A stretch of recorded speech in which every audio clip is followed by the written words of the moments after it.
Апай сәлеметсіз бе? Бүгін сізбен тәрбие туралы сөйлеспекшіміз. Мынандай сұрақ қойғым келеді. Бүгінгі таңда, яғни қазіргі жастардың тәрбиесінде сіздің ойыңызша ең басты назарда болу қажет не нәрсе? Барлық кезде де тәрбие маңызды, бірақ қазіргі кезде. Қазіргі кезде біздің дәл осы жаһандану кезеңінде тәрбиенің маңызы өте зор.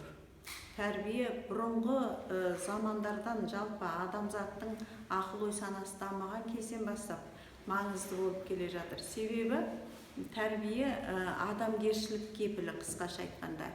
Тәрбие білім алудың жолы десек болады. Тәрбие жалпы халықтың мәдениетінің өркениетіне ықпал ететін үлкен құрал деп айтуға болады. Тәрбиесіз адамды біз қалай түсінеміз? Яғни жалпы ондай адамды көргені жоқ, көңіліне түйгені жоқ деп қандай адамды да тәрбиелеуге болады ғой мысалы. Сондықтан тәрбиенің біздің заманымызда ең бірінші орында тұрады.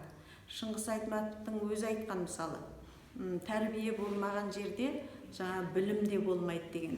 Сондықтан әсіресе осы мағынасы өте маңызды деп ойлаймын. Енді адамды тәрбиелеудің түрлі жолы бар,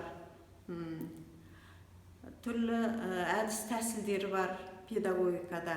Міне соларды қолдану керек. Ең бірінші жаңағы адамның мінезіне, психикасына ықпал ете білу керек.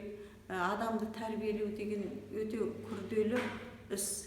Сондықтан тәрбиелі, мәдениетті адам жалпы қоғамның дамуына ықпал етеді. Сондықтан тәрбие туралы әрине көп айтуға болады. Анау педагогтардың совет кезеңінде, одан бергі тәуелсіздік алған жаңа дәуірде, тіпті ата-бабаларымыздың тәрбие туралы айтқан мақал-мәтелдері көп. Педагогтардың, психологтардың айтқан нақыл сөздері көп тәрбие туралы. Егер оның бәрін қозғай берсек, өте ұзақ әңгіме. Сондықтан тәрбие адам үшін ең ықпалды құрал. Адамның бақыты үшін тәрбиесі маңызды рөл атқарады. Заманғы тәрбие мен қазіргі заманғы тәрбие арасындағы айырмашылықтар. Жалпы қазіргі заман мен бұрынғы заманның тәрбиесінің арасындағы айырмашылықтар өте көп деп айтсақ та болады. Оның әрбірін тізіп, кемшілікті айтудан қажеті жоқ. Көп отбасыларда бұрынғы замандық тәрбие сақталмағандықтан қазіргі жастардың бар ойы бұл сіздің заманыңыз емес қой деген сөздердің көп айтылуына келіп тоқталатын болса, және салт-дәстүрлердің де бұрынғыға қарағанда өзгерек болып өзгеруі, басқа да түрлі жағдаяттар өте көп. Жалпы қазіргі заман мен бұрынғы заманның салт-дәстүрінің ара-жігін ажырату ол өте күрделі бір мәселе болып есептелінеді. Сондықтан айырмашылықтар өте көп деп толыққанды сеніммен айта аламын. Сізге сұрақ, тәрбие тал бесіктен басталады дейді, осы ұғымды қалай түсінесіз? Жалпы тәрбие деген тал бесіктен басталады деген рас нәрсе. Ол мысал ретінде келтіретін болса, Абайды келтіруге болады. Анасы Абайды дәрет алмай ешқашан емізбеген. Яғни соның арқасында Абай деген тұлға шықты қазаққа. Тәрбиені негізі жастайынан тәрбие беру керек.